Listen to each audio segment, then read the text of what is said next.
Subscribe करंतु Odisha time को एवं बेल घंटी रे क्लिक करि नियंतु आम तरफरु लेटेस्ट वीडियो अपडेट पाइबा पई।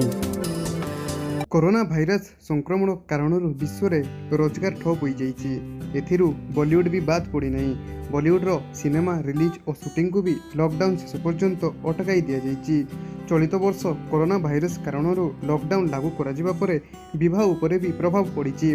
वर्तमान समय रे अनेक बॉलीवुड जोड़ी विवाह करने को योजना करथिले, किंतु कोरोना भाइरस संक्रमण कारणर सेमानंकु निज विवाह तारीख को घुंचाइबाकू पड़िछि।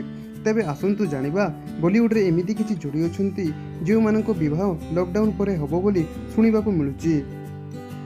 अभिनेत्री ईशा गुप्ता किछि दिन पूर्व स्पष्ट करथिले कि से जने व्यवसायी मैनुअल कंपस ग्वालांकु डेट करुचंती।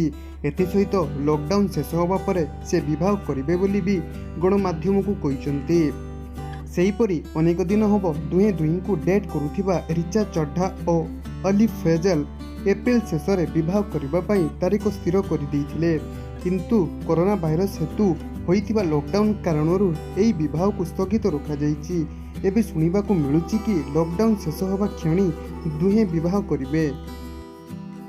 लॉकडाउन शेष होबा परे बाहुबली 2 चलचित्र रे भल्लाल देव चरित्र रे परिचित राणा डगुवतींकर विवाह होबो, कारण निकटरे निजर प्रेमिका मिहिका बजाज सहित तांकर निर्बंध सरीथिबा नहीं से घोषणा करथिले।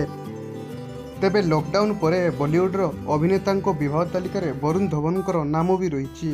वरुण अनेक दिन हबो निजर प्रेमिका नताशा दलाल को डेट करुथिबा जणा पड़िछि। सुनिबाकू मिलिथिला कि वरुण को जन्मदिन रे तांकर निर्बंध हबार थिला, किंतु लॉकडाउन कारणर यह होई पारि नथिला। तेणु लॉकडाउन शेष होबा परे वरुण और नताशांको निर्बंध और बाहागर हबो बोली कहा जाइछि।